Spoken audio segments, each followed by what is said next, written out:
I'm sorry, I'm not very active or use Twitter at all, except I see it sometimes to help you with publicizing the thing.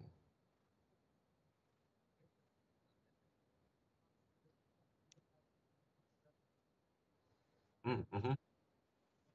Yeah, yeah.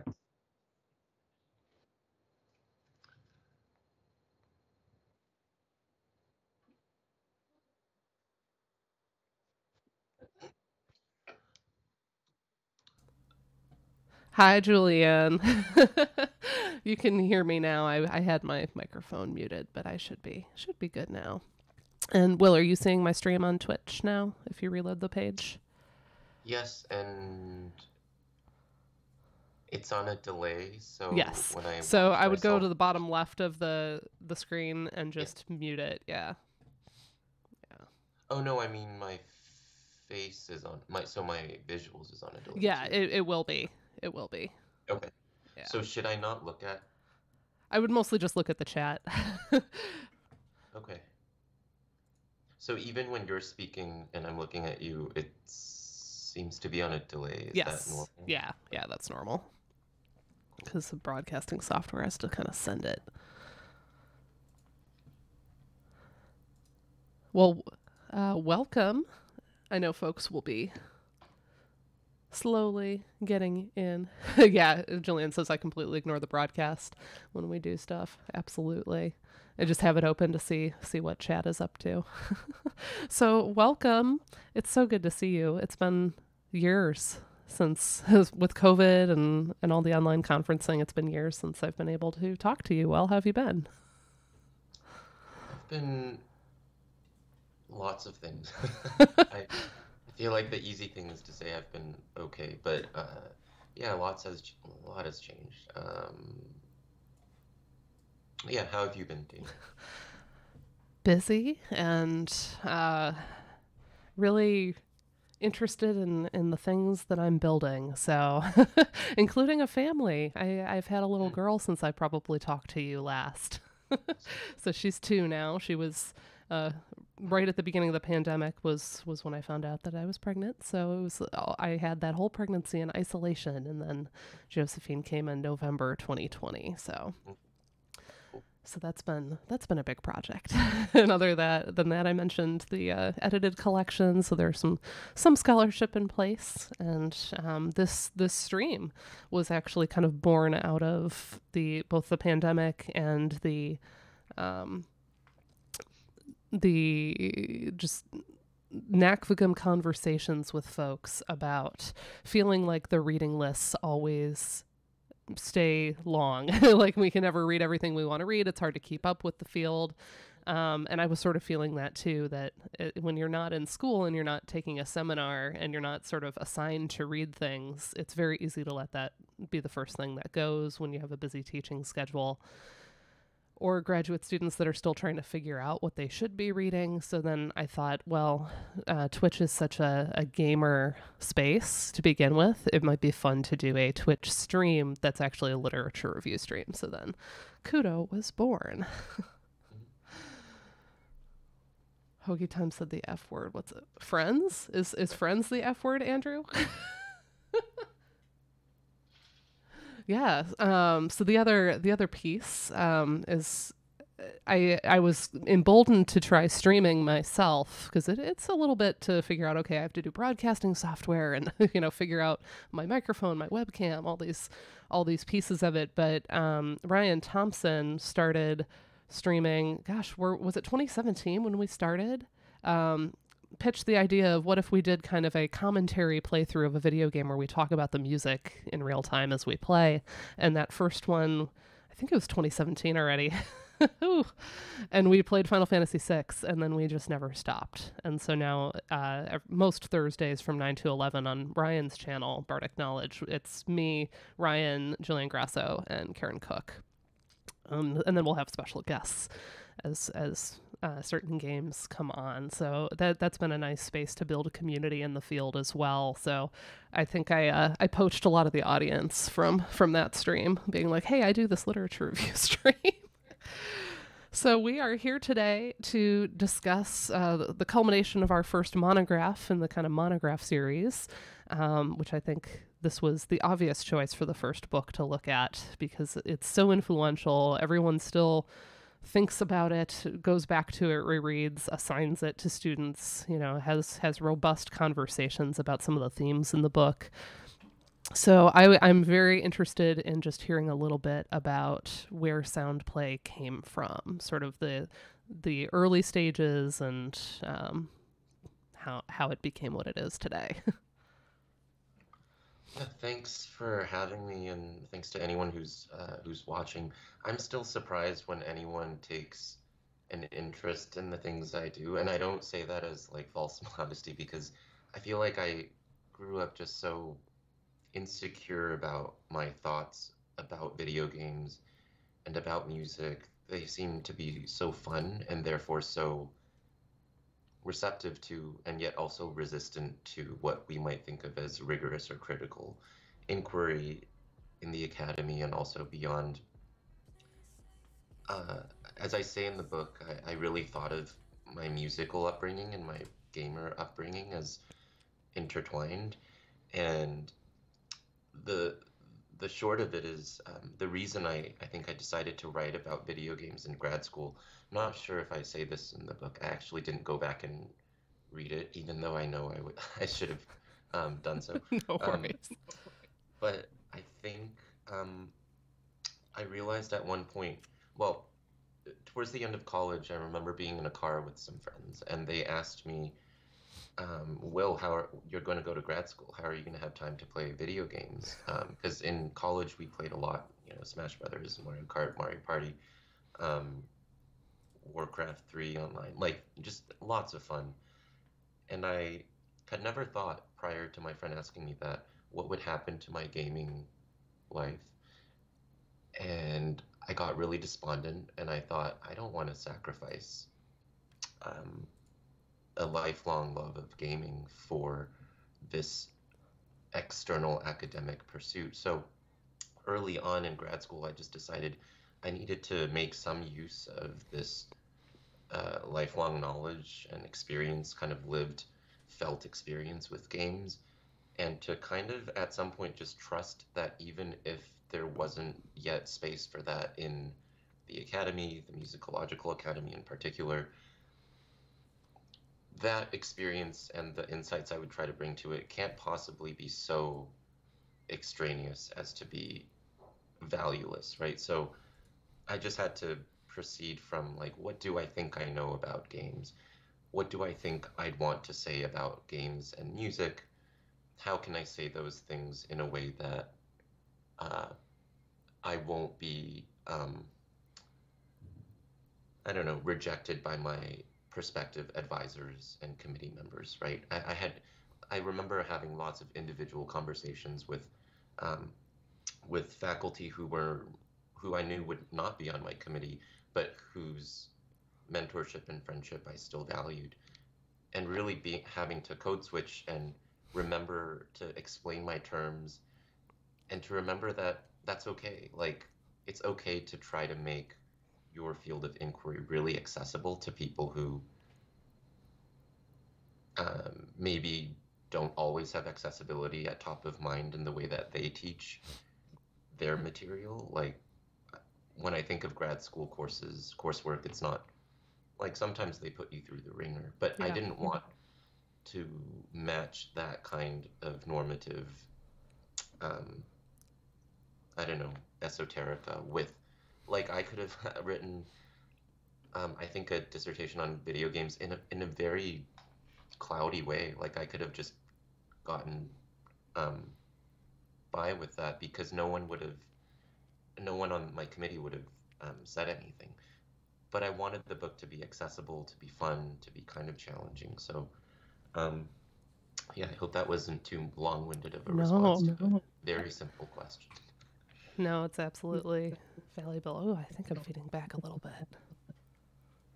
Why am I feeding back? Stream, are you hearing me feedback? I'm not hearing your feedback. Okay, I had a weird moment there where I heard an echo. Anyway, no, that's wonderful.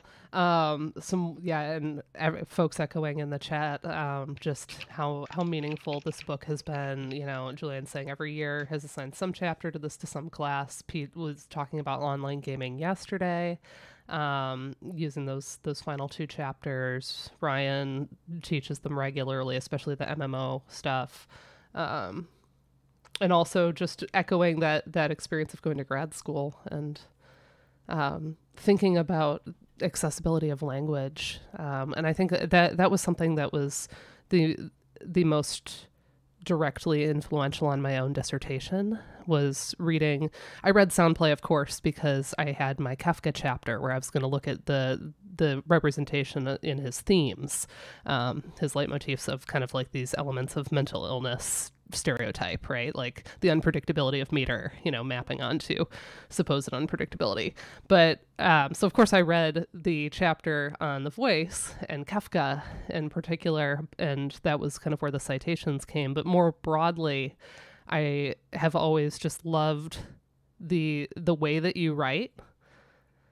It has this depth, and yet you never obfuscate what you're talking about. There's a clarity, despite this incredible both depth and breadth of material that you're referencing, and the big ideas that you're getting into. And it sort of showed me what was possible in that space.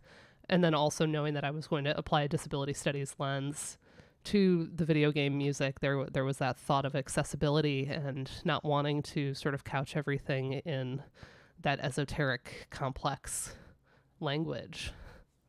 So Yeah, thank you for showing me what was possible when I was in a very formative stage.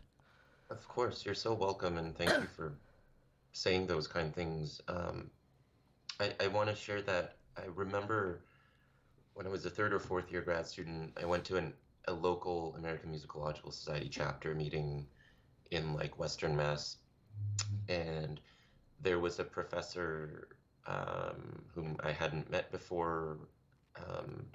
I was giving a paper on on not video games, but then this professor during the break asked me, so what are you writing a dissertation about? And I talked about video games. And I remember distinctly because I even wrote to my advisor emailed him afterwards and told him what had happened. This person said, he just said, I don't think that's the real topic. And it was so blunt that it was kind of breathtakingly paralyzing in its presumptuousness that I wouldn't have a retort. It wasn't even an invitation to for a debate. It was more like a commanding assessment of and condemnation of my topic. And so of course I thought, in my mind, I was like, I don't need to talk to this person, but I also recognized that this wasn't going to be an isolated incident, and I needed support from my advisors and friends. And so, I complained to them and commiserated.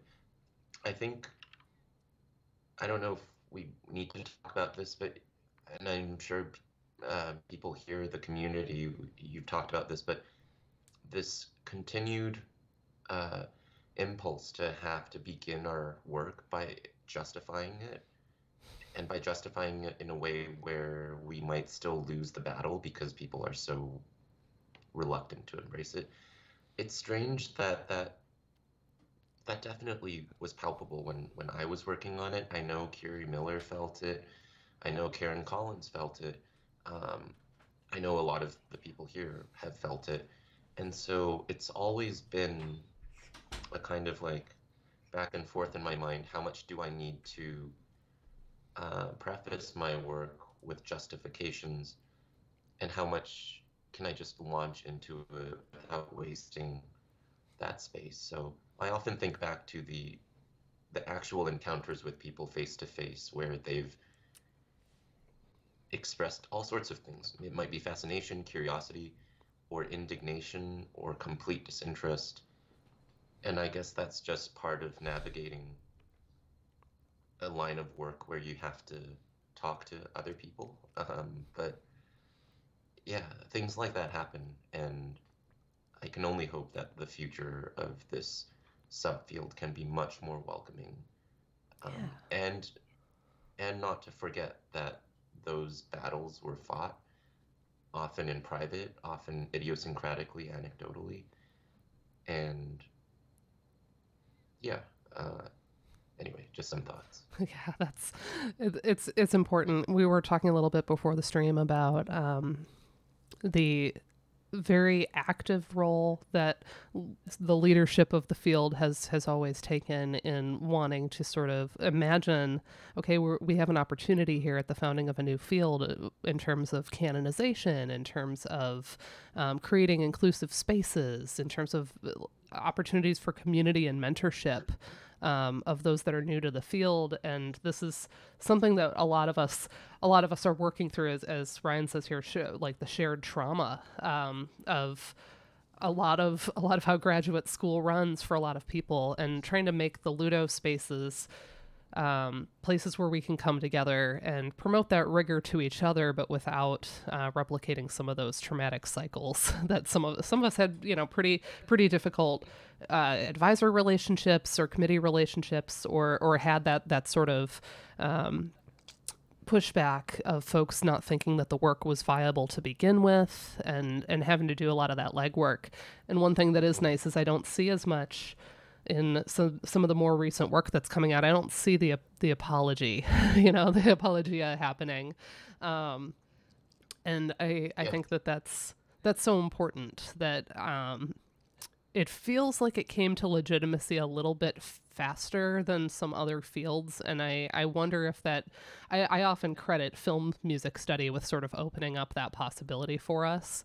And thinking like how long it took film music to get accepted by the broader musicological community, so that, early Ludo did a lot of kind of referencing film music study to set up that methodology. So I sort of wonder to the extent that like they, walked so we could run. But yeah, one thing I appreciate most about this subfield, and disability studies as well, is that there's a lot of metacognition about, who are we to each other in this field. Yeah. And academia itself is obviously so isolating. Even if you get the faculty job, you are likely the only one at your institution doing what you do, because they don't need 4 ludomusicologists, they just want one. Yeah. And so then you go to these conferences to find each other. Yeah. One thing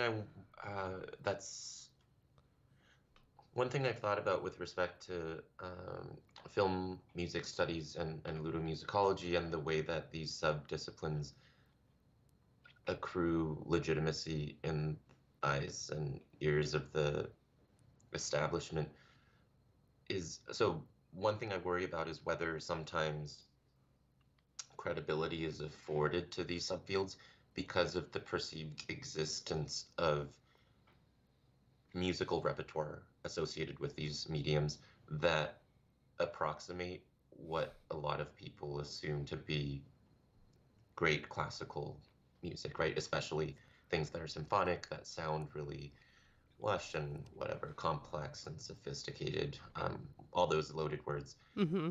And yeah, I know people have written about this with respect to both film music and video game music. Like, it shouldn't have to sound like a Mahler symphony or Brahms symphony in the video game score or the film score for musicologists, mainstream musicologists, to say, oh, okay, well, that's legit. Because what a terrible metric and proxy. Like, that's just replicating certain aesthetic hierarchies, and that's really just the tiniest part, as we all know, of what video game music studies can yield, right? So yeah, absolutely. Absolutely. And part of it does come from there being a jump that if somebody's trained in Mahler, then jumping to Mahlerian sounding media music is sort of something that's a little out of the comfort zone without being too far. And they feel like they have the tools to then approach that as an object of study. But just even seeing the types of things that are getting programmed at the conference these days, it's been really really exciting and refreshing just how far out folks are going in terms of methodologies and you know, a lot of soundscape study. Certainly everything Kate does is very soundscapey. Um, you know, we had, and we don't just have the same Mario, Zelda, Final Fantasy. We still have those, but I feel like the bar tends to be pretty high for really canonic franchises where we want to see, you know, yes, and it can't just be Uematsu uses leitmotifs, right? Yeah, okay, great. um, we want to see Yeah. something really really interesting with that material, but you know, in that hope that we're going to see representation of a lot of indie games and just games that are not maybe not as canonic. You know, we ended up having a really great paper at NACFGM on Densha de Go, which is not as popular. It definitely has its devotees in the U.S., but it, you know, is not really a U.S. centric franchise. Mhm. So seeing things like that pop up at the conference, I Yeah. love when I don't know the game that's being talked about at all. And then that's a space of discovery for me as well to go try to play stuff. Elizabeth Hambleton and Kate Galloway both always introduce me to new games that I don't know because they just sort of game in different spaces and they seem to always find stuff that I'm interested in playing. So I like when I leave with a little list of things to try. Yeah, my students are constantly introducing me to new games all the time these days. As games eventually, it seems it's impossible to keep up with anything that's not being covered by mainstream game press and updates. One thing I wanted to say about, I guess, genre and like the symphonic versus like non, sometimes people will, maybe this has happened to many of you, if you study video game music, like someone will learn that I'm interested in or about or I'll teach video game music, and they'll say something very it sounds simple, but they might say something like, "Oh, I love video game music." And even though they didn't specify what video game music they're talking about, and even though we know that we shouldn't be monolithicizing like game music or having certain preconceptions of what video game music is supposed to sound like, I know that they just based on their age and what they're probably talking about, they're talking about, the old school stuff and the stuff that I grew up with. And I think it's beautiful that it doesn't need to be elaborated, and I don't need to tell them at that moment in the conversation, like, great, you love that music, but have you also heard Hmm. of all of this video game music that doesn't sound like the video game music that we both know you're talking about and that you and I both love? And one reason I think of that, there's a broader context, which is when I was growing up, I had that sound in my ears, the soundtracks for a lot of JRP, Japanese role-playing games, right? And I remember thinking uh, or feeling that that music was so beautiful and moving that it was almost too easy to love and therefore must be lacking some kind of, I don't know, interiority or craft because it was so palpably moving, which not all, Chopin nocturnes are at all moments of the nocturne.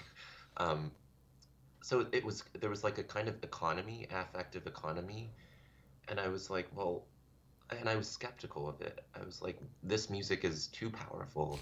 I love it so much, but it can't possibly be the real music that my piano teacher is making me learn, on the piano.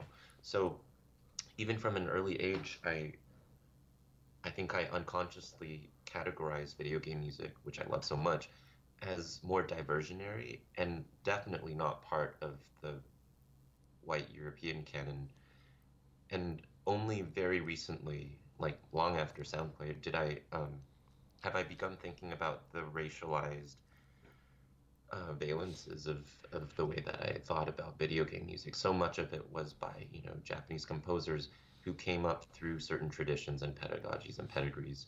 And here I was, a Taiwanese immigrant living in Canada with my um, with, it was just, I've been thinking through like the racisms, the internalized racism, the racialization, the doubting of self, um, and the inability to allow myself to fully experience the music as music because the shadow in the corner was classical music as this thing that was kind of indoctrinating me into thinking about what serious music is versus all the other musics. So that is one kind of refraction through which I approached all of this. It persists to this day. When I teach students, one thing they say, and I'm sure some of you have heard this too, some of them are just really grateful to take a class on video games, or about game music in particular, and to feel like they didn't waste their whole childhood.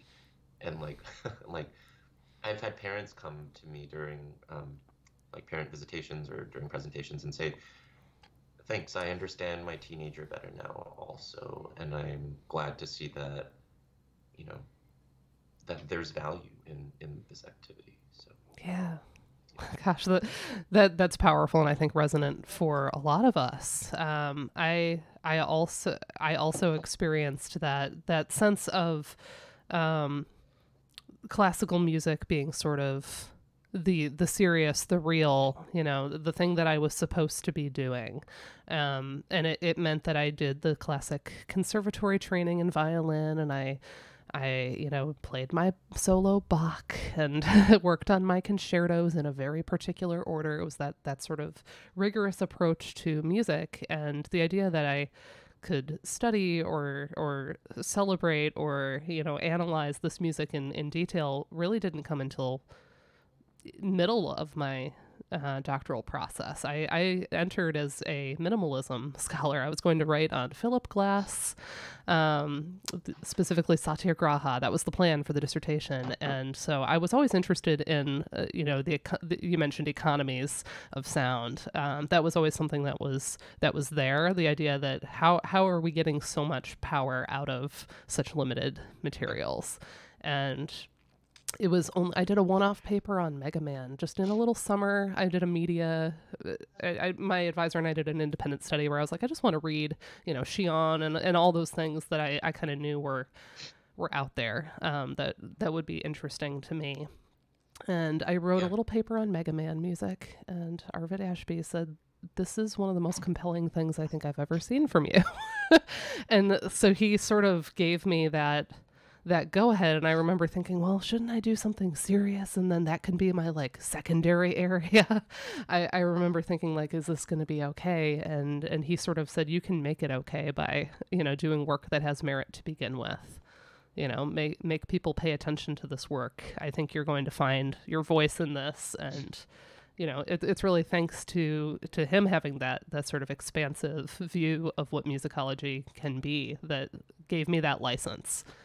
So yeah, even in I guess I'm like generation 1.5 or 2 maybe of the game studies folks here, that I was still facing that sense of, well, maybe I should do something that's considered a little more acceptable first. mhm. I entered grad school as a 19th century. I don't even know what I was studying. I mean, I submitted writing samples on Schubert, Liszt, and Tchaikovsky. Hmm. And then in early grad school, I thought I might study opera during the Weimar Republic. I spent my first summer in Paris doing archival work at the libraries on 19th century French song. And I could not stand, like, I did it, but I could not stand being in an archive. And so I also had to think methodologically and like physiologically what I was able to do, and I couldn't picture myself going through 6 years of grad school and sitting in archives. I, I'm I, I'm in full admiration of people who are able to do that. I think it's something with my psychology and my like I couldn't do it. Um, and so I tried to think, what could I do, that's still kind of ethnographic, but I just want to sit in my chair at home. Um, and so I was like, yeah, I could interview gamers and go on MMORPGs and talk to them.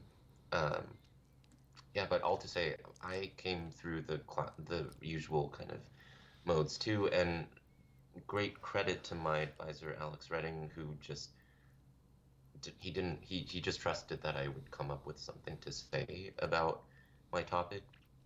Um, as with a lot of projects that I work on, and maybe with you and the people here too, I didn't really have a thesis statement for the book or dissertation till the very end. I think I wrote all of the chapters, and then I was like, I still don't know what this is about. All I felt like I did was say what I found uh, was that I said what I found interesting about each of these games. Um, so it took a while, and it got very discouraging sometimes because I not only was I not sure whether anyone cared about the subdiscipline to begin with, because there was still very um, the sense of community was still in its early stages, I feel, back then, and but I also didn't know if I had enough of a point that could tie things together and allow people subsequently to kind of to bounce off of these ideas. Like if it were just a hodgepodge of chaotic principles, like I didn't feel right putting that out and then having, scholars, including grad students, grapple with my unclarity and my own flailing. That took a good while of just stepping back and then really thinking, why did I choose to work on this in the first place? And that's when some bigger ideas about like legitimacy, about, as you were saying, the metacognition Mm-hmm. built into the inquiry itself. Um, yeah, it all came together, but only after a good deal of soul searching and grief and consultation and friends and colleagues helping. So, Mm-hmm. yeah. Community and time too. Sometimes my advisor would say, it feels like you're not getting any work done, but you'd be surprised the wheels that are still turning in the Yeah. background and things are percolating under the surface. And I ended up having about a year off of my dissertation with personal drama. And I was going through a nasty divorce. I was trying to rebuild my finances, rebuild my sense of self, and I was missing my dissertation. And I kept telling him, I'm missing my dissertation. I want to come back to it. I'm just not in a place. And he said, I think you'll be surprised when you come back to it. And I did. I came back and it just poured out of me in ways that are still a little shocking and unbelievable to me now. I mean, I tell this story and it feels fake. I just told one of my students at Hartford, who's trying to blitz through a master's thesis because beginning of March is kind of a tentative due date for the draft. And I was saying, when I go back and look at it, I wrote about 150 pages of my dissertation in the month of October because I had a November deadline. And how did I do that? That feels fake. That feels like that's not actually true, but that is how I did it. So it's amazing how things can come together when you've kind of lived within it for a while. And I would say it sounds amazing, but it's also no more unbelievable to us gamers as someone shaving a few extra seconds off a speed run, the latest right, speed run, or beating, a Dark Souls boss or whatever, right, Souls-like boss right. for the first time, or finishing a game on hard mode, or getting platinum for whatever game.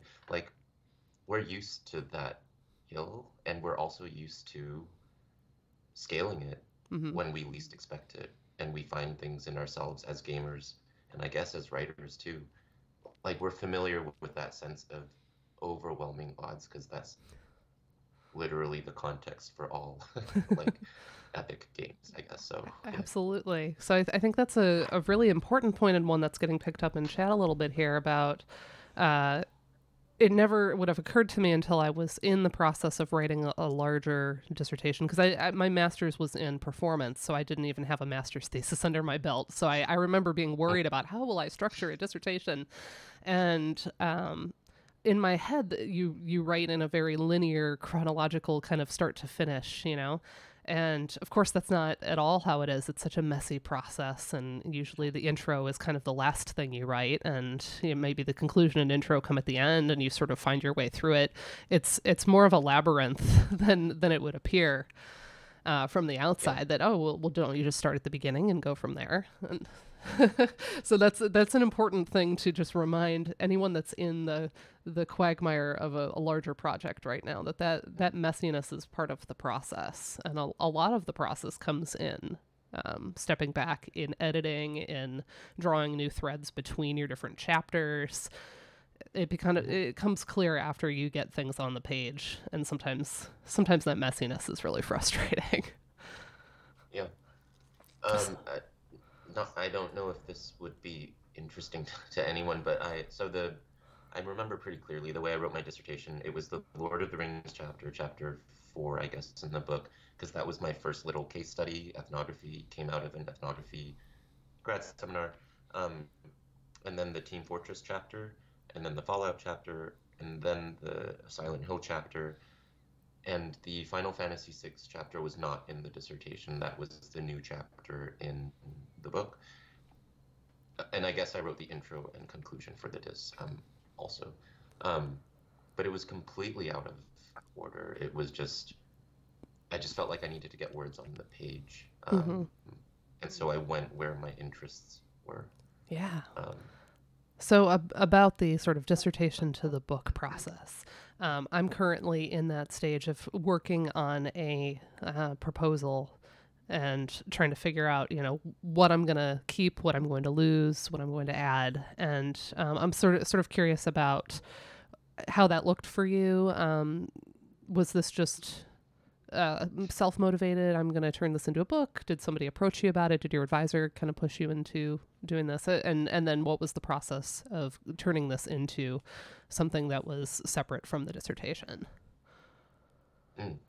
Yeah, thanks for those questions. I was encouraged, I think, my third or fourth year to just write it as a book because it was poking into a new kind of subdiscipline. So my advisor, Alex, didn't really have any reservations about that. Yeah, he, uh, I think he trusted that I would still have that lit review. I would still be citing a lot so as to check some of the boxes that dissertations seem to require, at least according to certain norms of higher education. After, I think, my third or fourth AMS, I got to meet Daniel Goldmark after like a business meeting, and he was the series editor, might still be the series editor of the music media series at Oxford. He said he wanted to introduce me to Norm, who was an editor there. Yeah. So the three of us chatted at some point. They solicited a proposal and two sample chapters. So I sent the Lord of the Rings and the Team Fortress chapters, and I tried to write up a proposal. Um, th that process took a while, not just the writing of the proposal, but the back and forth. So I submitted something, and there were at least two or three replies of like revise and resubmit from Mm-hmm. Norm.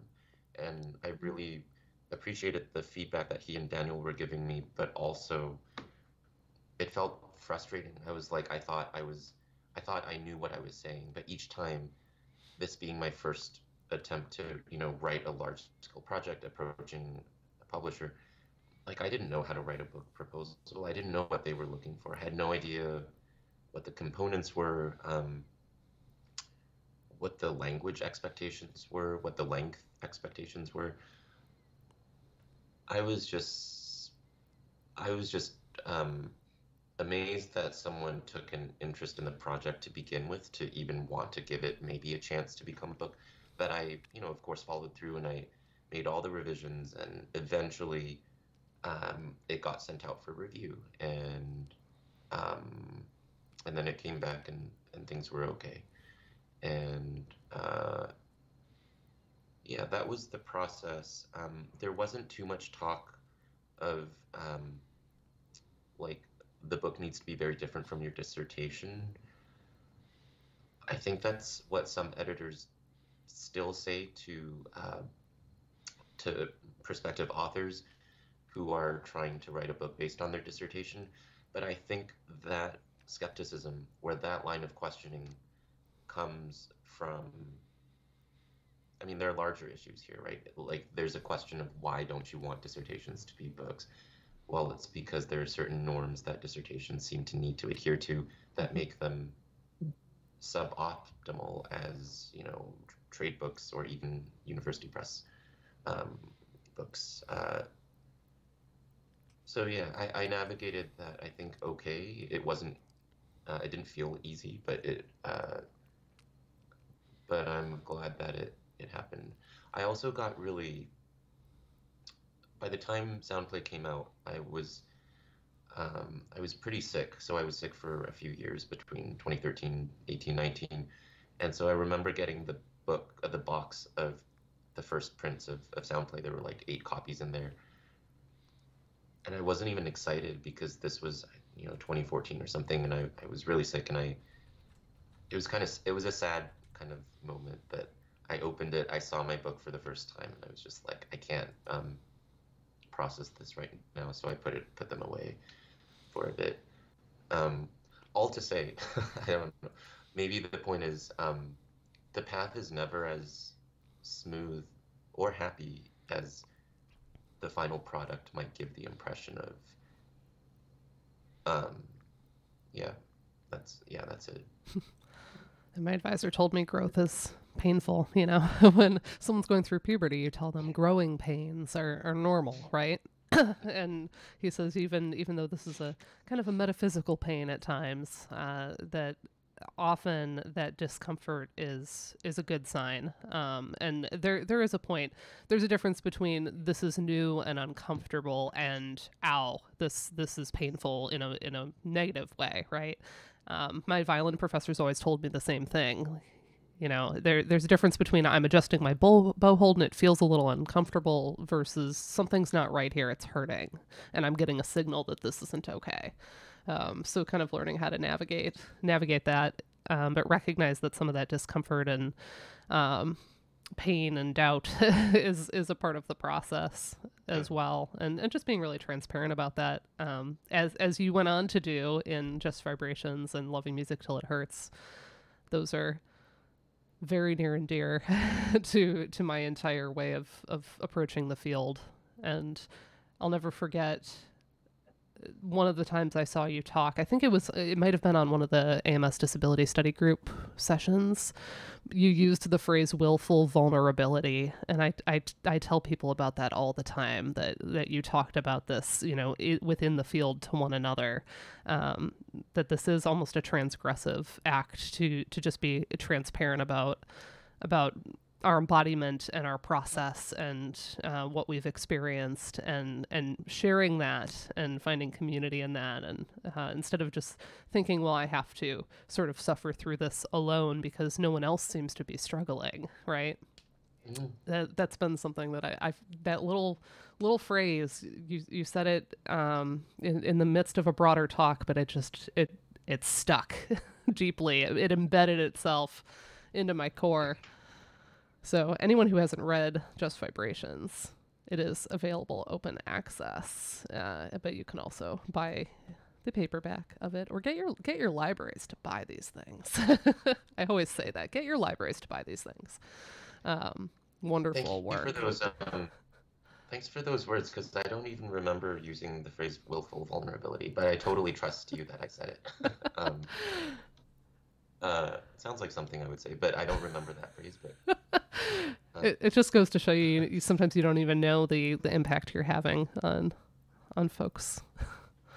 That could be the small, and we know this with teachers as well. People will tell stories about, oh, my third grade teacher once said, XYZ, and they may not remember at all, but it ends up being this powerful thing that you carry with you, and that there's a lot of responsibility there, because there can also be negative things that you carry with you because a teacher, or a professor or a mentor, told you that something wasn't good, or, wasn't worthwhile, and you internalize that. But there's also a lot of potential it can carry forth and really inform who you decide to be as a scholar.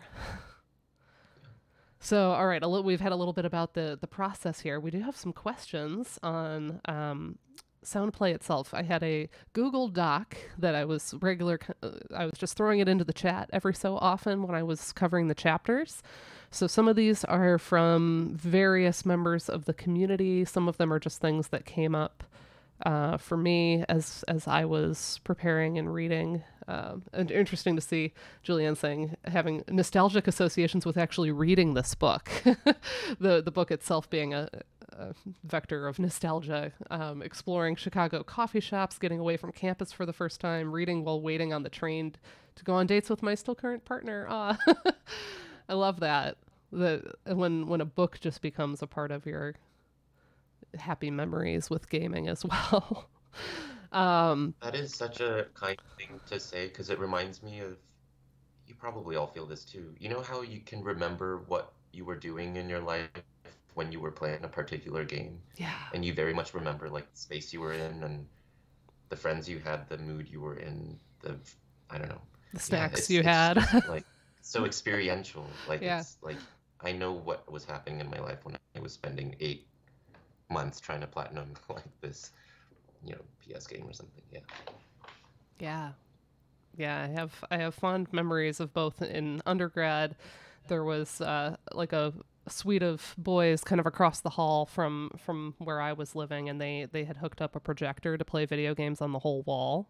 Because Case Western Reserve University has a lot of engineering majors, so they're always like rigging stuff up like that. So they had it like suspended from the ceiling, and they would play Resident Evil, and a bunch of us would just sit there as if we were watching a horror movie, right? And so we would be like having all the jump scares and like turn around. And it's Resident Evil. 4? Okay. I think it was 4. But yeah, it's like I can remember exactly. I wasn't even playing the game, but I feel like I did because I witnessed so much of it. And then, in grad school, I finally got myself like a PlayStation 2, and I was like, welcome to the 90s. Because I had just been out of having consoles for so long, and I would sit and play like Final Fantasy 7 and 8, with a glass of wine, and I would call it Winal Fantasy. I would just sit there and enjoy these games that I hadn't played in years. And yeah, there is, I know Julian's always interested in that's sort of the way that you kind of index everything around the game itself, and the way that you can kind of re-experience that in different ways if you're going to one of those video game music concerts versus sitting and listening to it at home versus replaying. And so in the intro and the acknowledgments, because we even did cover that on the stream, you mention the reuse of chapters, articles from both the same publisher and because you had Lord of the Rings was an article, and so you mentioned having to secure consent to rework those and reprint sections. I'm just curious whether there were any bumps there, because that's something I think a lot of folks are hesitant to sort of reuse work, but it's really, really common in books, because I know like Will Gibbons did the same thing in his classical monograph. So I'm just for my own curiosity, I'm curious about that process of, how do you even approach them, and what does that look like? Yeah, it was not too complicated. I had the Team Fortress chapter and the Silent Hill chapter appear respectively in a couple of Oxford handbooks, like these big tomes with many, many essays by multiple people. And so securing that internally was easy. Oxford was just like, sure, you can reuse our stuff in our stuff. Yeah. And then the one that appeared, the Lotro one that appeared in a journal, I just emailed the editor and secured that permission. And Norm, my editor at Oxford, told me, I think at one point, like, it's okay so long. So he said first, it's actually good to have a couple of chapters, like 1 or 2 chapters pre-published as it's a proxy for prior peer review. Um, it's accessible otherwise. It draws people's attention to the book project eventually or later on. Um, and he said, so long as, it's a chapter or two and it doesn't exceed about 35% or like a third of the total content of the book, meaning like previously published material does not account for more than a third. Sure. He said that should be fine. And yeah, I've only very rarely heard grumblings among musicologists or academics about reusing or rather reintegrating previously published work into new monographs. I hear it often in the context, and this is all anecdotal, of, I don't know, it sounds snarky sometimes. Like, so what I'll hear sometimes is people say like, oh, this person came out with a new book, but, side snark, did you know like 40% of it though was previously published here and here? And my response would usually be like, yeah, but the book's still very convenient as a singular thing that you hold or that you have as a PDF and can assign and learn from. And you kind of access a different mode of authoriality when you actually read someone writing a book or trying to write a book or piece together a book from previous work. I say this separate from books that are actually just collections of all pre-published essays, such as what Ashgate and some other presses do for some really established authors. They'll just try to cobble together a bunch of things they've written in their lives. Yeah, I think it's only good to at least try to publish some things with I hope with the correct assumption that you will be granted permission later. If permission is not granted, I think there needs to be a nuanced conversation about the ethics and profit motives of the institutions and presses in question, because I mean, we're scholars, we're trying to put out work and share it with people. If there are roadblocks that seem arbitrary or unjust, then it's not really our problem. It's actually a larger problem that needs addressing. So. Yeah, that's very helpful. And I sort of wonder a little bit about, I figured it was probably very easy with the things that were already through Oxford, because again, it was theirs. Was there sort of a different standard of the outside source needing to be reworked a little more because it wasn't internal, or did you feel like all of it kind of got edited and adapted just in the process of putting it in the book anyway? I would actually say that the Lord of the Rings Online chapter that appeared as a journal article was the least changed from the article version to the final book version even, whereas the chapters that appeared in the edited volumes, because those edited volumes had pretty strict word limits for their chapters, I had to really shorten both of those to get them into the edited volume. So what ended up in the dissertation and the book for those two chapters, it was a lot longer. One was almost twice the length as it was in the edited volume. So if anything, there was no mandate from the journal Ethnomusicology to be like, you need to change a lot so that it's not too similar. Right, to kind of like make it its own market category or whatever. Yeah. Oh, that's really interesting.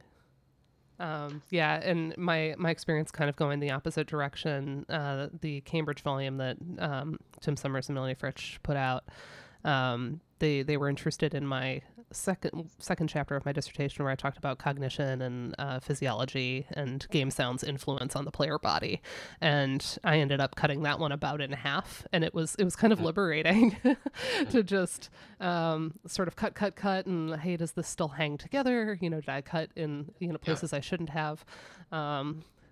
And figuring out sort of how to work it down. And it reminds me of something I saved off of Twitter at one point, where somebody gives an assignment to their students to write a 10-page paper, actually fairly early in the semester, and then they have to keep shortening it. And so they learn that process of editing down, and they end up with a 100-word abstract by the end of the term of that larger work that they had started out with. And I think that that is so brilliant, and I haven't implemented it yet, but I've been meaning to. I think that's so difficult to do well. Yeah, for sure. It's usually easier to expand out than it is to continually condense. Well, we have so many thoughts about video games. It's hard to actually say everything that we want to say, I feel.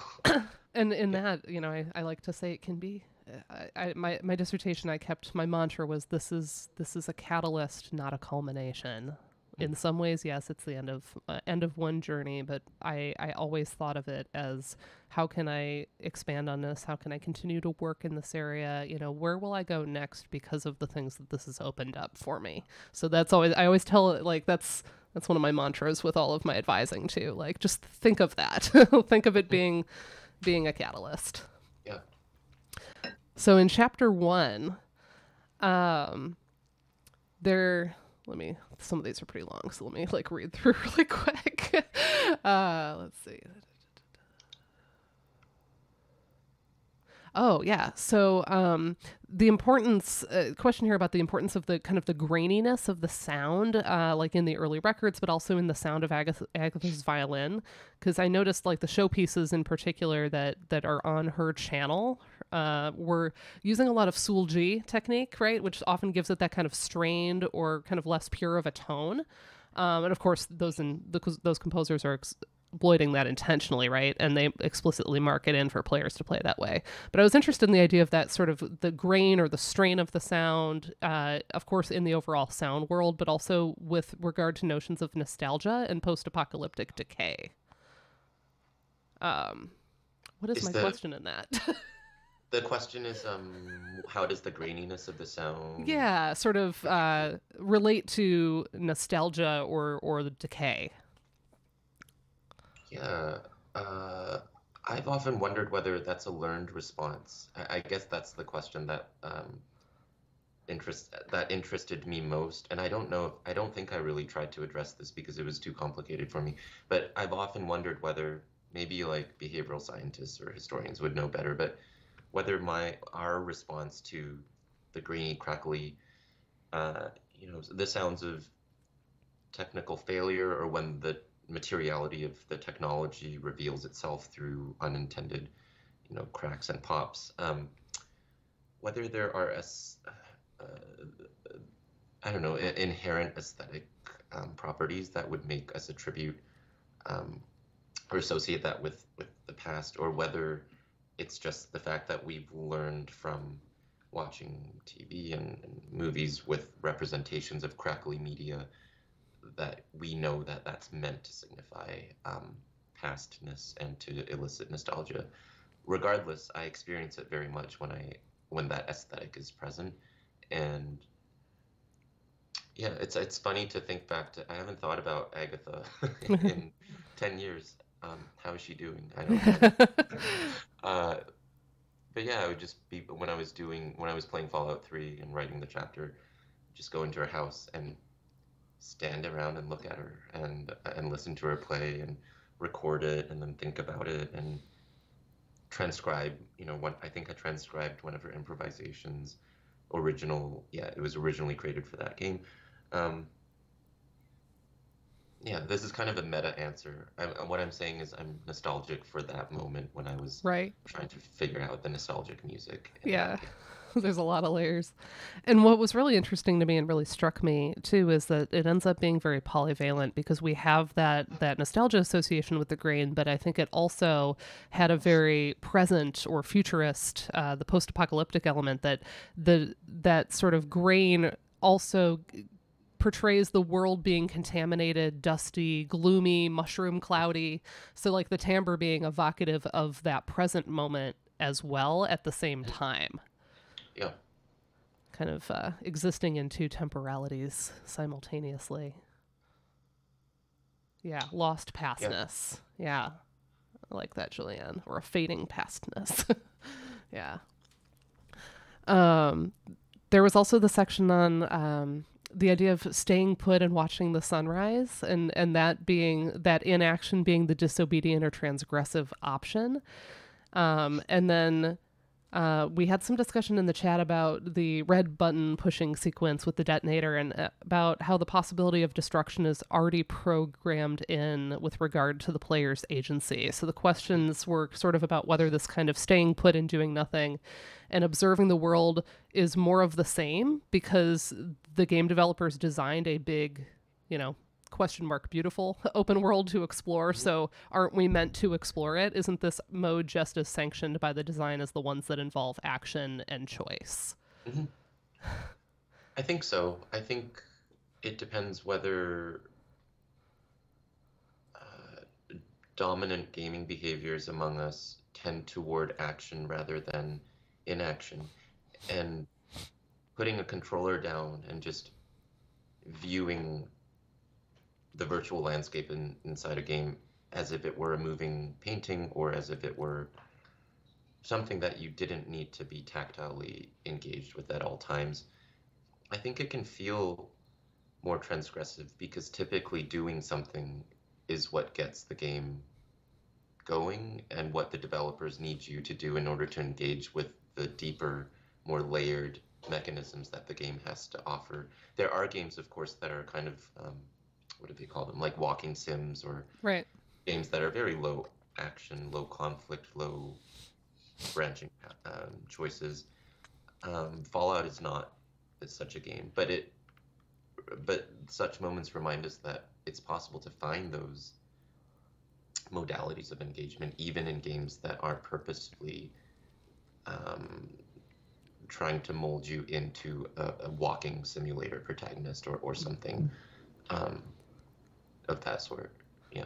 Yeah, I think especially with it feels like nowadays almost everything just gets an open world by default. Like there's that Yeah. expectation now that it exists, and it's like, well, why open up the world and have all of these NPCs that you can go and seek out that dialogue, all these landscapes, if they don't anticipate that at least some players are going to seek out those moments of inaction, or maybe even just accidentally have them. Like you set down your controller, you grab a glass of water, you're like, okay, nobody's going to attack me here. So yeah, it's like if they don't expect that, then they're not going to put that kind of care into building out the world. They're going to make it a little more bounded and linear, right?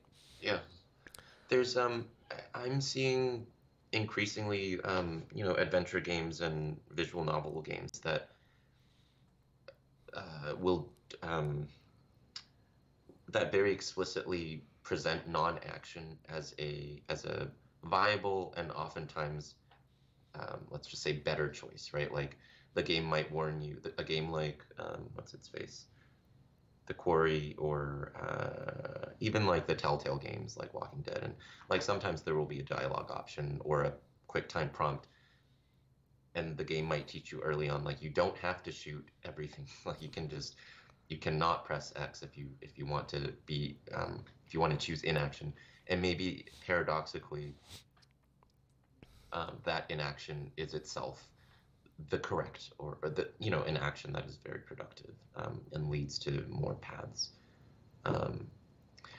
Speaking of open world, it's interesting. I feel like expectations change a lot and very quickly in this industry. Only a few years ago, I feel like everyone was praising open world games, whether it was of the GTA and Witcher like Skyrim 3, variety, yeah, sure. but also the Minecraft variety, and then also survival games, um, Breath of the Wild, games that used to not be so open world suddenly becoming open world, and more recently I'm seeing um, reviews that actually are like rolling their eyes at basically open world games, and the taglines might be the con might be like yet another open world game. And I was like, I thought that's what we were working towards. Like there was this promise of utopia and freedom and sandbox play, right? And suddenly people are like a little over it and they're like, no, I want more structure. I want more a sense of vivacity Hmm. in the world because with these giant worlds, as you were saying, a lot of NPCs can seem a little underwritten Stilted. or Yeah. underdeveloped, Uh-huh. and it might feel lonely. Like a lot of these worlds feel lonely just because our natural kind of urban environments in the 21st century do not look as sparse as the wide open plains of Xenoblade Chronicles 3. So I started Xenoblade 3 and I couldn't play it past 5 hours. I was just like, I'm so lonely wandering these Yeah. giant, beautiful, I think, environments. Um, and then my favorite parts of that game and of prior to Xenoblades were um, the story, actually. So I actually loved the cutscenes much more than I liked the challenge and the gameplay. So yeah. Yeah, this is something my husband is kind of a ludologist, and he's always lamenting like so many of these games have an open world just to have an open world, and he's like, but they're not doing anything with it, so it ends up being empty. You know, the quests don't feel meaningful. It feels like it's just the same fetch quest over and over again. Or Yeah. and I look back at a game. I started The Witcher 3 in the pandemic finally because Will Gibbons has been telling me to play it for years. It's one of his like all-time favorites, and I played it and I fell in love with it because there's something about that, and certain Assassin's Creed games have gotten this right, where like despite being huge, it doesn't feel as empty. You know, it feels meaningful and it feels story driven, and I think it's very hard to do well, and so we're kind of getting that backlash because there's that realization that having this beautifully designed open world kind of isn't sufficient unto itself. Yeah. Yeah. And that's a really interesting comment from Julianne in the chat about we're actually having similar fatigue for open concept floor plans and housing right now. That it's actually sort of a similar idea. Yeah. I wonder if this coincides with the repetitive structure and rise of roguelikes. That's interesting. Yeah, roguelikes have that sort of sense of novelty with the sort of procedural logics. Mm. I remember also, I think, playing Witcher 3. I had started it at least 3 times prior to the pandemic, and then I started it during the pandemic and stuck with it. And I think I liked it enough to have finished the story and some DLC content, but I was struggling, like almost hate playing it just to finish it at the end because it was so long and there was so much, and the challenge didn't scale in quite the way that felt gratifying. Like I didn't always feel like Geralt's like, I don't know, the combat wasn't my favorite. And so my favorite genre is roguelikes, I feel. I just love the repetitiveness of it and the challenge. And was it Pete who was saying? No, someone was saying, oh, yeah, killing what you create. That kind of reminded me of just roguelikes, because you create characters and you literally send them to their doom repeatedly. Mm-hmm. So I'm replaying, or trying to get platinum for Death Road to Canada, which I love at the moment.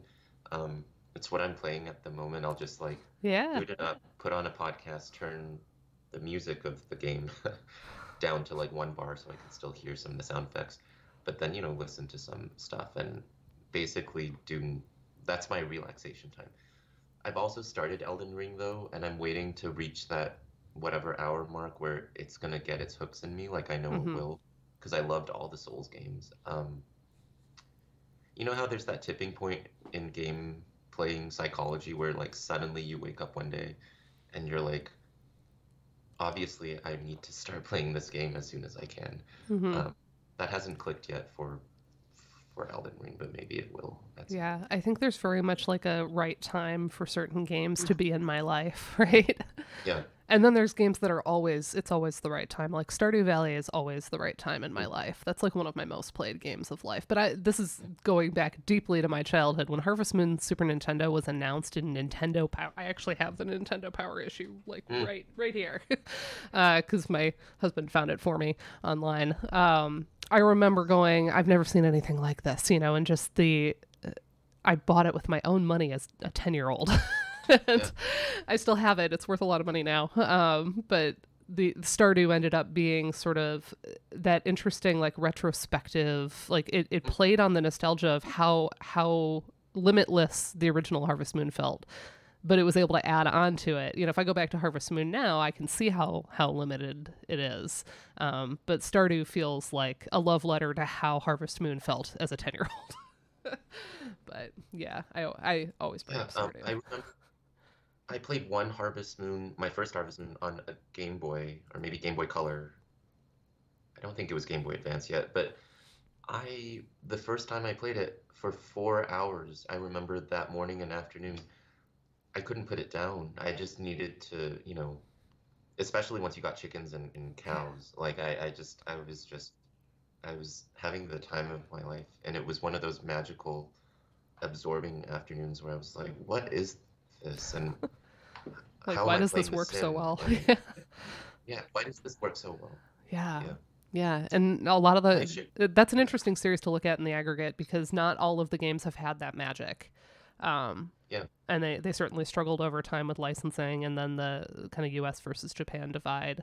Um, and then the Hmm. story of seasons splitting off into its own thing. Yeah, I kind of it's going to be it's on the back burner, but at some point after Kate publishes some more, I think has some more coming up on Stardew, and Ryan has a chapter on Stardew that I can't wait for him to publish. I'm like waiting for my citations to happen, and then I think I'm going to do kind of a long form project on those games.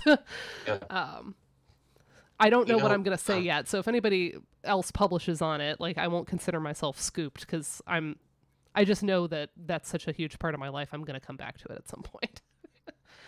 yeah, you know how Stardew, I don't know if Harvest Moon games always do this too, but the prologue will often be something that narrates the protagonist toiling in like post-industrial offices, and you get, the letter from a Grandpa old or whatever, relative yeah. who wants to give you the farm, and Yeah. so you move to the idyllic countryside.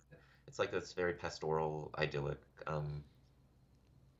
arc, and I wonder if that actually is what kind of appealed to me as a kid who didn't know anything about the farming industrial complex.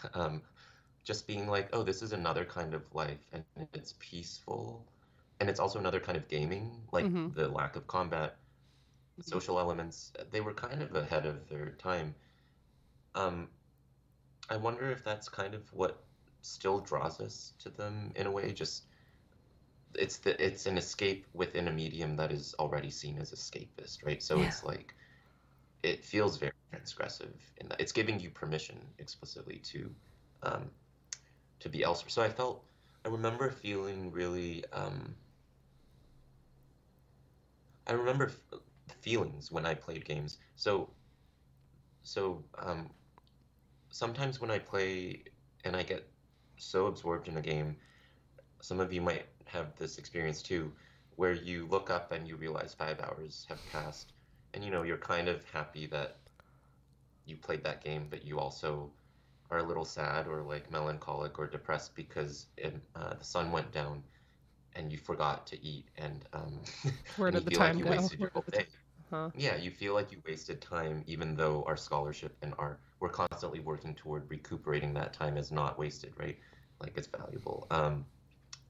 I had a lot of those experiences growing up so with the Harvest Moon thing, I think I played for like 4.5 hours, and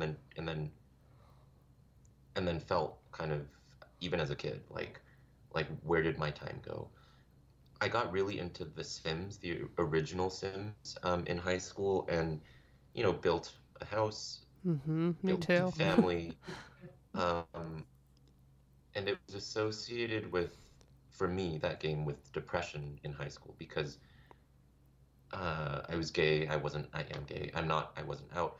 I I think they allowed same-sex Mm-hmm. couplings Yeah. easily in The Sims. They really didn't put up prohibition. So, um, I had same-sex couple, male couple, and I didn't know what was happening at the time. But what I realized, and I've never really tried to articulate this or write it, but I might someday.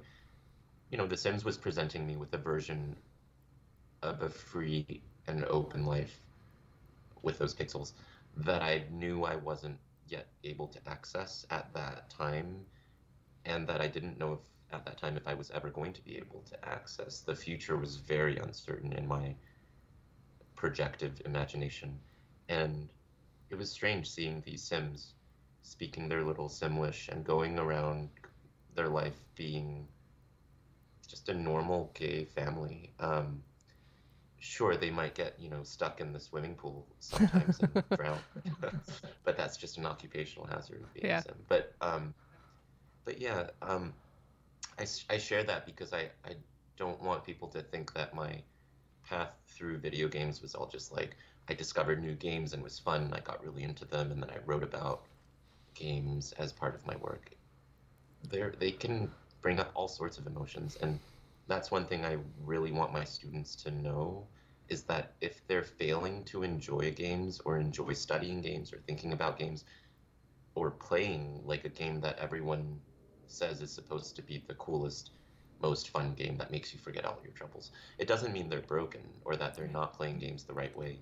It just means that the medium has ways of acting on us that exceed our ability to control, any number of circumstances. So, Yeah. It's not only about fun or always about fun. Absolutely. There are games that a lot of us describe just wreck us. And sometimes there's an appeal to that as well. I mean, when I started playing Spiritfarer, I'm normally not I don't really cry at a lot of media. I've always had kind of a thick skin when it comes to sort of recognizing, okay, this is a fiction, even if I'm participating in it. But there's a storyline in Spiritfarer with a young boy, Stanley, his character, and the conclusion of his arc. I was sobbing, and I remember going because I think Elizabeth Hamilton had introduced me to the game and just saying, "Oh my gosh, Stanley!" And she like, "I know, right?" Like yeah, it's. That game is about contemplating mortality and saying goodbye and what it means, and it can also have moments of incredible fun. So it really is a testament to the power of the medium. And sometimes these things can come up even when they're not, like that game is clearly designed to be thought provoking and challenging, but I think even in games that kind of present as uncomplicated fun, it can still mhm, bring up these things from deep within. yeah. So to move on to chapter 2, I mean, I have at least like one question from each chapter, although there's a bunch on the sheet here. Chapter 2 is obviously very, very beloved for folks because I think Final Fantasy VI is so beloved for a lot of us. And of course, I drew on this chapter thinking about Kefka's iconic laugh, which does get worked in kind of musically in the Dancing Mad sequence, right? It's like at the end before it loops. Such a powerful moment. But I was really interested in your thoughts on, or you're maybe not familiar. Have you played the Pixel remasters that just came out?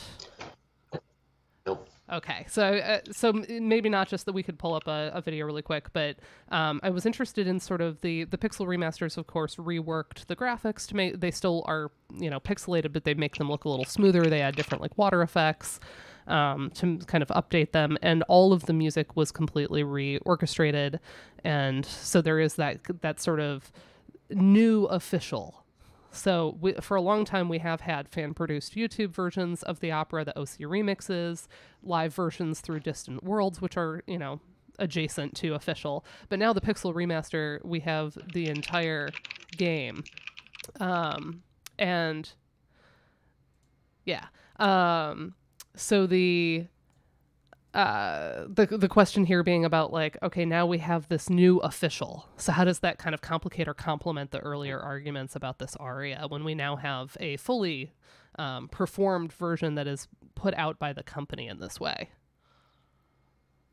Yeah, I wonder what official really means in that context because I think we're already in an age where fans are naturally distrustful of singular, what do they call it? Like authorized or official or, versions of things. I think the very fact that gamers, especially today, and TV viewers and moviegoers, we're watching iterativity explode out of everything, right? Like everything is getting remade and remastered and updated or getting sequels.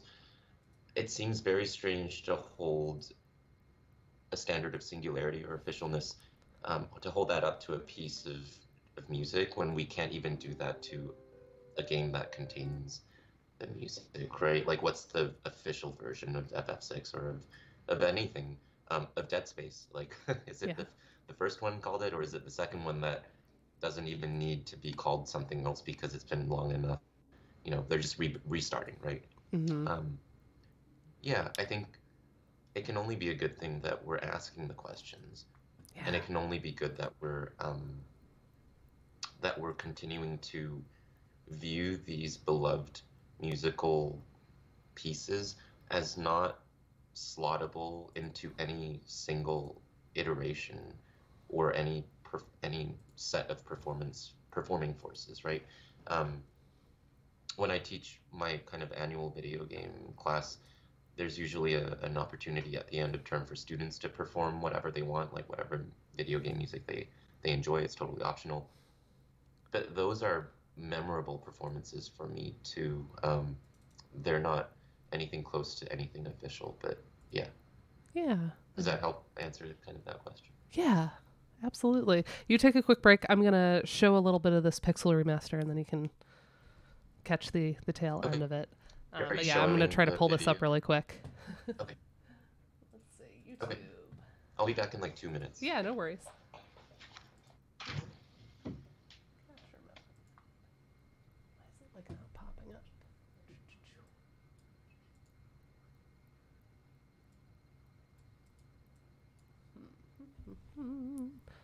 My YouTube here is being a little silly.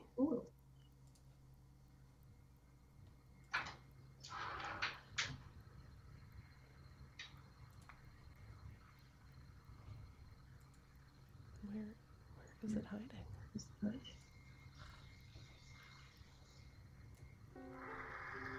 Interesting. It's like just now popping up. Let me just add a new YouTube source. We'll try it that way. Yes, remove. Do do do. Do do do do do do. All right, let's see. What type of capture window? Probably. Yeah, add source.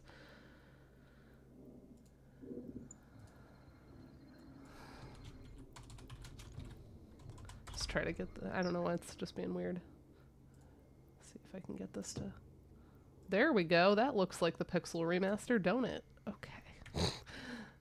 I know that some folks have seen streams of this, like with the stream team. We looked at we had Annie Rosen on, and it was like one of my favorite streams we've ever done.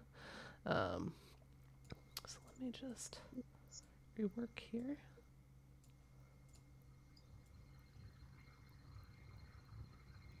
There we go. Okay. Thanks for your patience. Here's a little bit of the English version of the opera.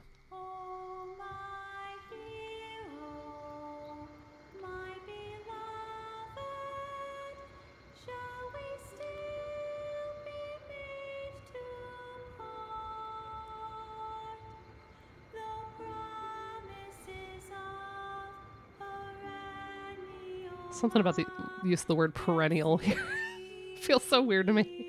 The translation is just hard for me as somebody who always played the Wolsey, right?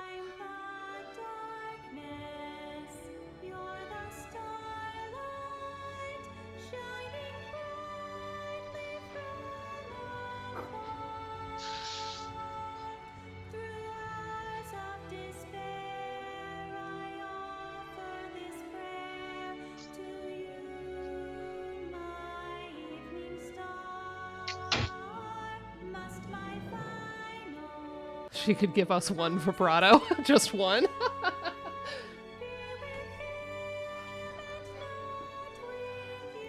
I also really don't love the 3D element of the castle here.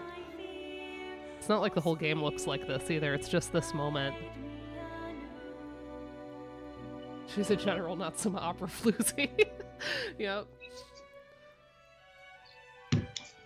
Oh, so you love the octopath view. I find it weird. Has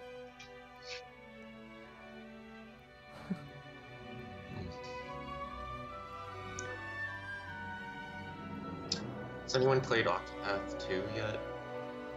I think a few of Any us early are reviews? waiting to have it as like Sorry. a reward for turning in chapters and things.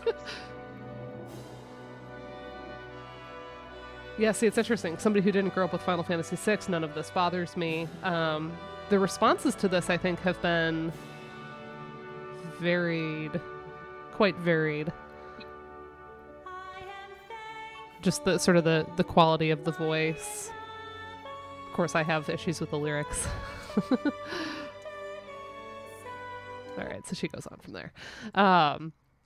Yes, so the little piece of that, and what was interesting about the Pixel remasters is they had something like 8 languages that you could choose from, where this sequence was recorded with different singers.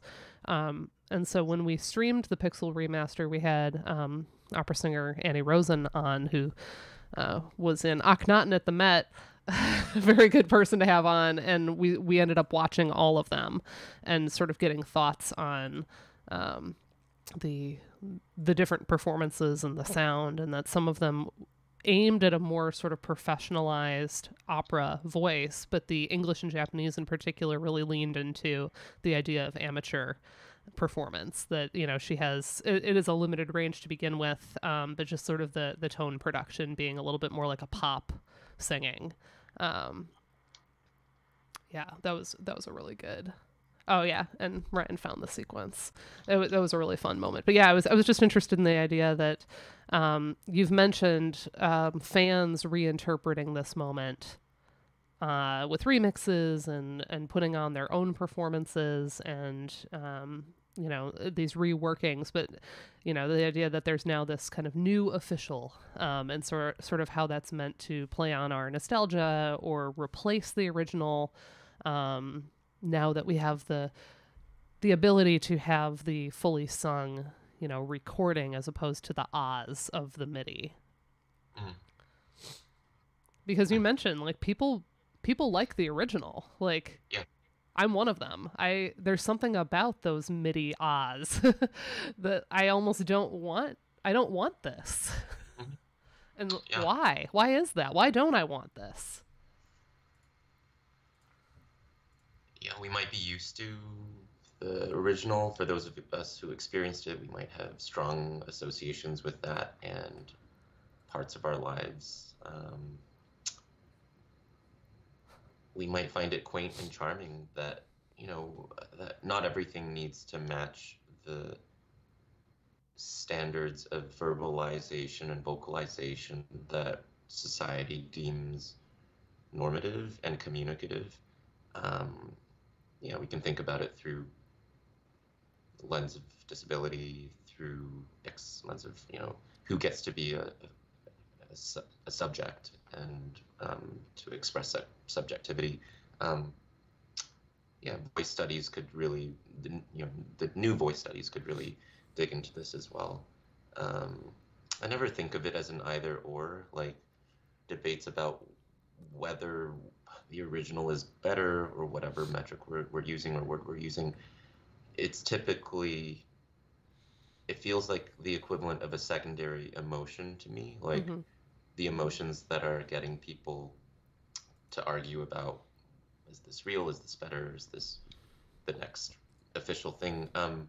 Usually they mask deeper insecurities or questions about what we value and how we negotiate our attachments to things that we value. Yeah. And why some of those attachments might make us feel at times that we need to devalue other things that are comparable in order for us to maintain our grip on the original thing. So yeah, and I would agree with that too. There's never a sense of these things replacing them for me, because I have that attachment to the original. So I don't have the desire to make an arrangement or do something in order to kind of improve upon the original, because the original already is improved to me. But yeah, it ends up being kind of a corollary that can maybe extend the experience. That's I think a really important framing. But I also think that there's something here with that leads us into Silent Hill actually about the Oz having this sort of openness where you're sort of having to fill in the space a little bit. You have to do a little bit of work as a player because you're seeing the text on the screen.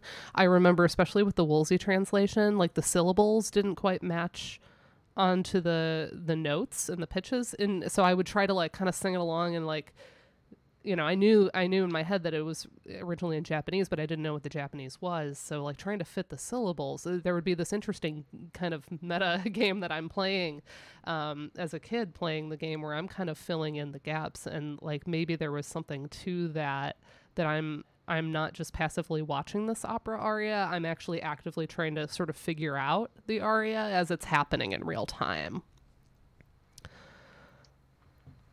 Which leads us a bit into Silent Hill, right? Agency.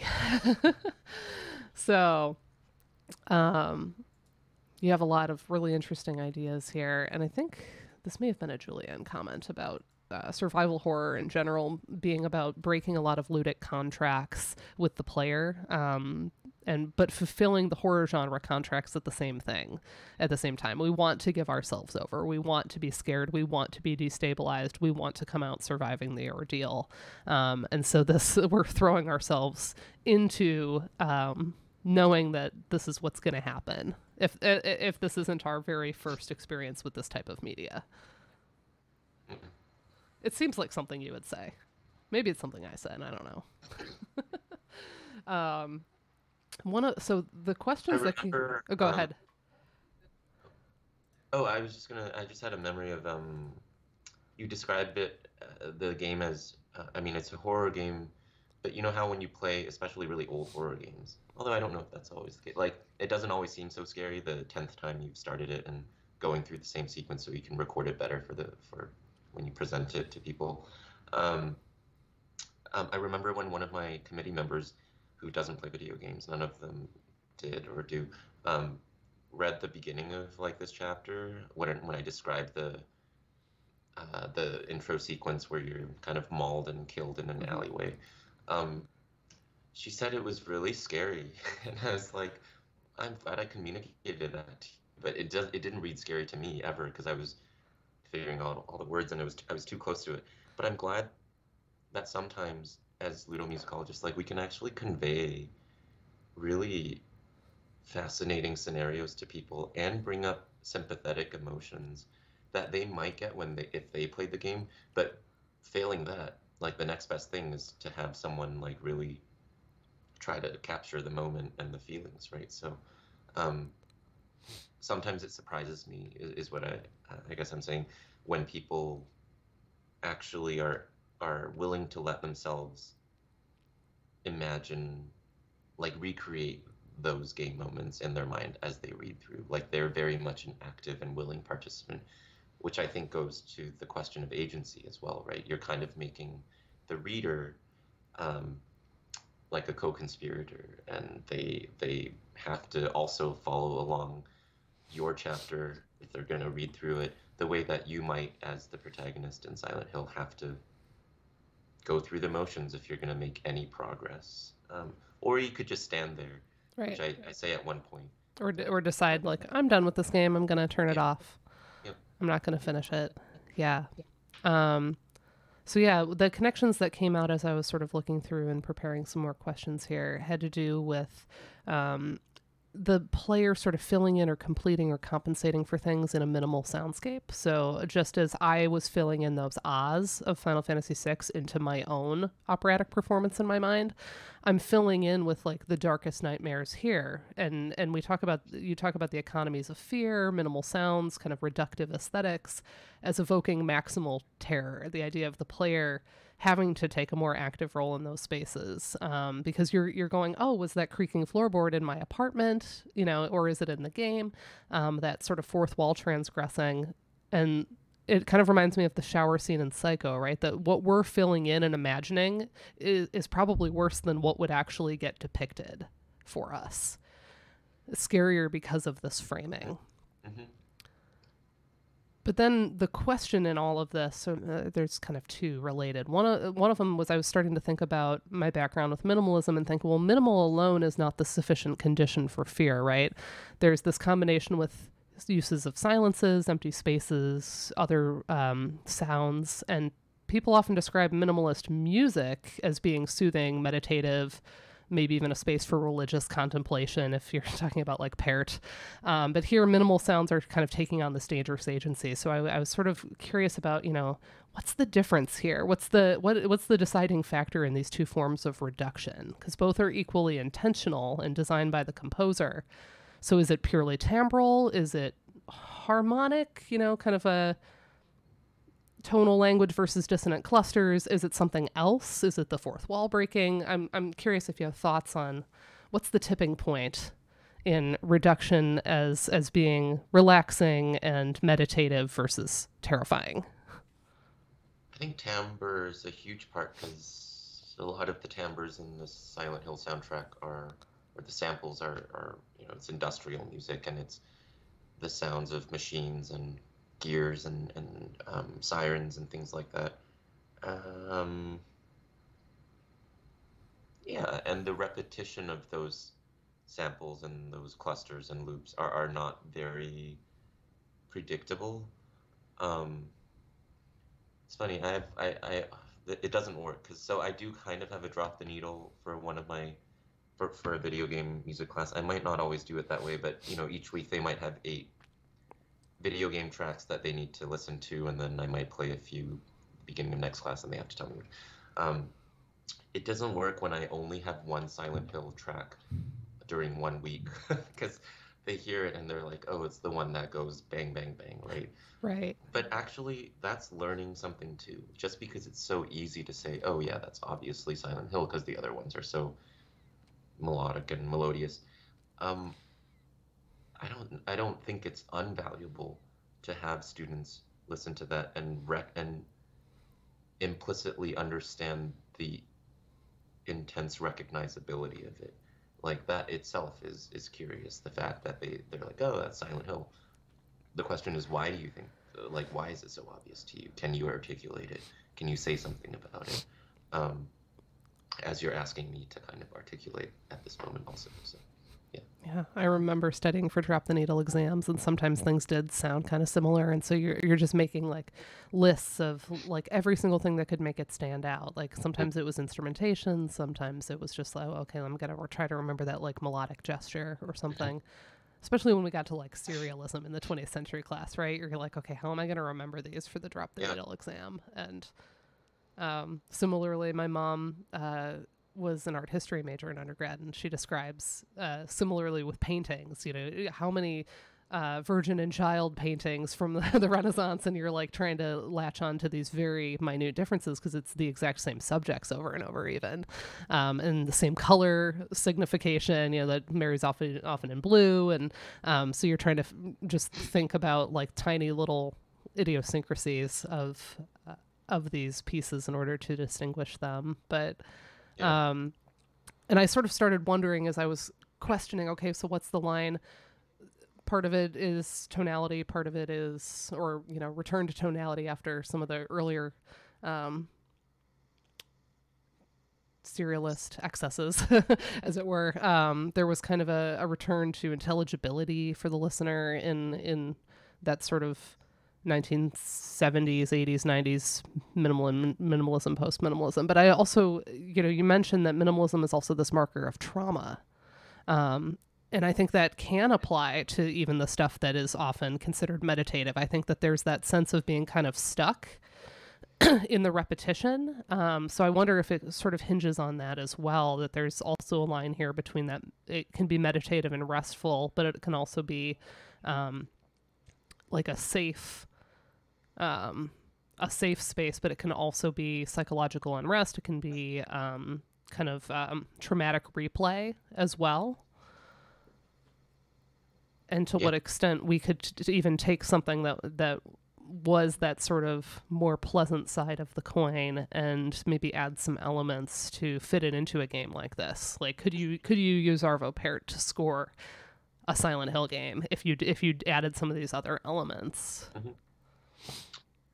Yeah, or maybe you could assign students to score by recording environmental objects. Just use found sounds.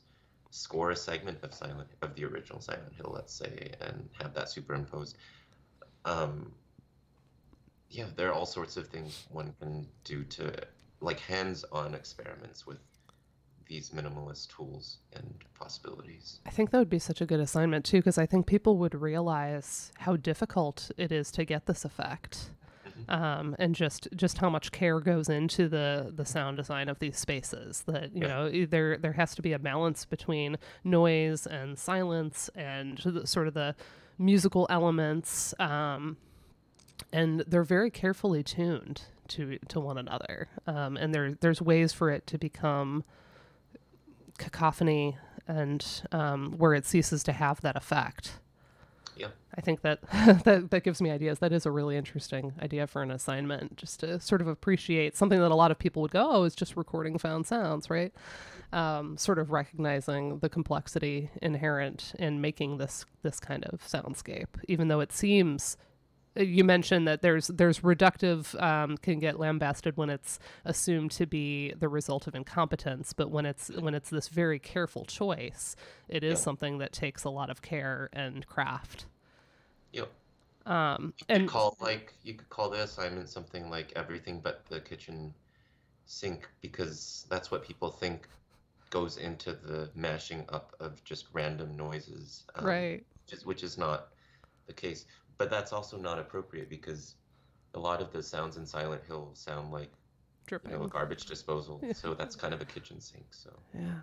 so yeah. And then just finally, and I think you make this connection for us. I just love that final section where you're kind of describing the quote unquote white noise of the radio, and then realizing that it wasn't white noise. It fails at being white noise. And so kind of similar to the earlier stuff here, there's this thin line because white noise gets marketed as like a sleep aid, right? Like baby registries these days, they tell you to get white noise machines for your baby's room to help them sleep better, or to block out, external sounds that could wake them up.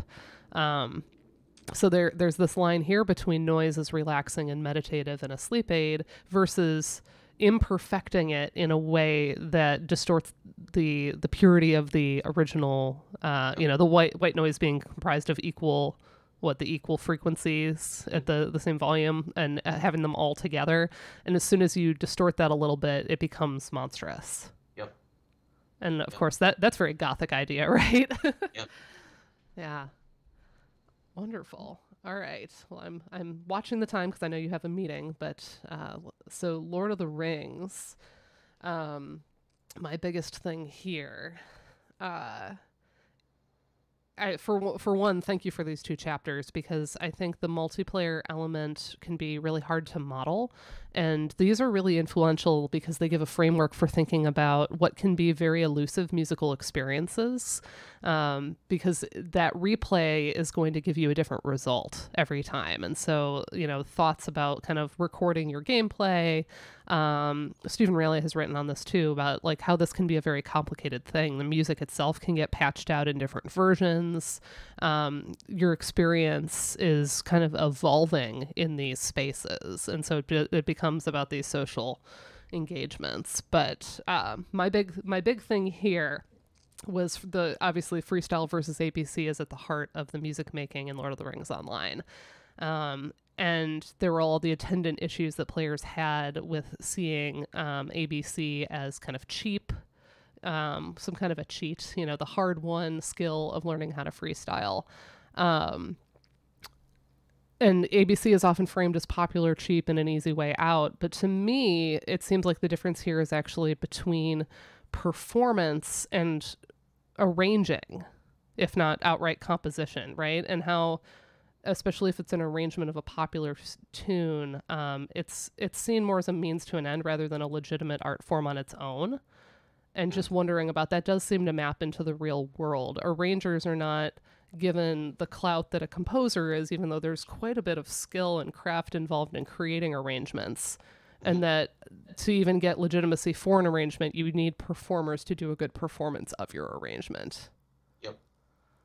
Um, Yeah. And you framed it in terms of hip hop sampling aesthetics and the idea of kind of transformative musicality. So I do a lot of freelance arranging. So that was just something that was really interesting to me, that like, why does the community sort of not value like, wow, that arrangement was really good? Or did you note that in like your ethnographic work? Did people frame it that way? Or was it always just about performance and not what was viewed as not performance? I think even in Motro, at least back then, uh, so around 2007, 2008, when I was doing that field work, even the ABC performances through standard computer speakers, um, you could still hear that the quality was not great. You know, it's like MIDI sounds, and so it it kind of approximates, but still fails at being very similar um, to like a really good arranged performance that's performed by either good acoustic instruments or like very good samples. So I think there was a baseline understanding among the community in that game, and everyone in that game hears people make music. It's just very much a daily, like an ordinary thing. Everyone had to suspend some disbelief. They couldn't improve the sound samples given the limitations of the game itself. And so and so the difference wasn't so the difference was really in the praxis. So you could see people fumbling around freestyle or doing a good job, and then you would also hear these fully created press play, and it'll go ABC arrangements, and yet those arrangements weren't it didn't sound like a John Williams film score, right? Like there were limitations. There was, I think, quantizing. Like sometimes you would hear the temporal hiccups, and so I think I love the question though of why arrangers don't tend to get the cred that what we might call original composers might, and that's probably in large part just due to the societal valorization of the new and the original, and the person who goes forth and creates rather than relies on or transforms someone else's creation. I think it's just a very common way of hierarchizing artistry, right? We think of people from whom originality springs from their head as somehow more worthy of idolatry or respect, or more worthy of our curiosity than someone who takes someone else's thing and then makes something of it. I don't subscribe to that kind of hierarchy. I think there's artistry in what everyone's doing, and it's just, you know, where society chooses to place its social capital and its actual capital that dig us into these biases. Because I've noticed this even in the remix community. We value the performance of that arrangement, and often if the arranger is also one of the performers, that's kind of the way that they can kind of access that praise and prestige for the arrangement. But ultimately, it requires that good performance to kind of bring it into salience for everyone. But they're still not like, oh wow, look at this incredible arrangement by this person. The focus tends to be more on the performance of the arrangement than the arrangement. I also kind of thought of it as kind of almost like a Beatles versus Rolling Stones argument, which when I've taught history of rock and roll, I talk about, you know, really we're comparing apples and oranges here, because we're talking about like studio magic and sort of compositional process versus a rock band playing together, those four people on stage at that time as an ensemble cultivating a performance aesthetic. It's like we're not really comparing the same things. And that's what really struck me about this ABC versus freestyle at the end of the day. All right, one last one before we go here. Chapter 5, Team Fortress 2. This one I think just sticks with a lot of us. This is the one that I see a lot of people assigning from the book. I think both of these last two. But I think this is a beautifully framed chapter in that it's it starts conversation in a way where it's very easy to have students shut down as soon as you start to bring up sort of like the darker side of gaming and harassment. But what this chapter does really well is it ends up not shutting it down. It ends up framing things in such a way that allows us to talk about them without sort of jumping to emotional reactivity. So first of all, thank you for that. And my question here is really challenging. I had a lot. I actually had a lot of questions on this chapter, but one of them is basically, and this is just kind of the troll in me. Do we have to belong in every kind of game? Should there be spaces that belong only to particular groups of gamers or identities of players where they can drop the veil, be together, cultivate community, maybe even cathartically let out some of these things? So the idea of having locker rooms, of course, as mentioned in these, but also games that refuse to have different difficulty levels, insist on, courting the hardcore gamer and the ultra hard, and no, we're not going to make an easy mode, versus a game like Celeste that, had every accessibility modification under the sun so everyone could play the game. So yeah, is full inclusivity or accessibility, is that the goal for every single game? And what are the potential benefits to actually having some exclusive spaces that might allow people to find community? Because there's a lot here on the negative side, but like, is there something to be said for that locker room existing and its right to exist? Yeah, fascinating. So, I've been meaning to have this conversation with a colleague who I gave this little lecture recital recently with things on the screen. I didn't say anything during the presentation because all of my stuff was on a pre-recorded PowerPoint. I was playing and improvising piano during the whole thing. I printed out like large font copies of the script from the PowerPoint to be available to anyone who needed to read it at a different tempo or afterwards. I said, happy to share with you whatever, and the goal is universal accessibility. This colleague came up to me afterwards and said she appreciated my efforts, but she wanted to talk to me about whether she thinks and I think all things, including and especially perhaps artistic productions like a piano recital, need to be accessible to everyone, and whether that's a fair thing to ask of anyone or of artists. I think it's a fair thing to always ask of anyone. Whether there are limitations that might prevent the fulfillment of that kind of aspiration is a different question. I have some thoughts on the possibility of exclusive, if not exclusionary, spaces in the virtual realm. So there are a couple different possibilities. You could say that, Black gamers feel really oppressed by racist comments and voice chat in this particular game or in this cluster of servers. So it'd be great if there could be like a server for Black gamers to feel safe, or LGBTQ gamers, or both. I think that's a kind of safe space argument that we can transpose onto the physical world, and the debates there are very nuanced, right? Or actually sometimes not that nuanced either. But then you could have then people say, well, we're all we were all at January 6th, and we feel like we were all at the Capitol, and we have a sense of community. We want to keep talking among ourselves to plan the next January 6th. Right. These echo chambers in social media can happen when there's a lack of transparency or accountability or oversight,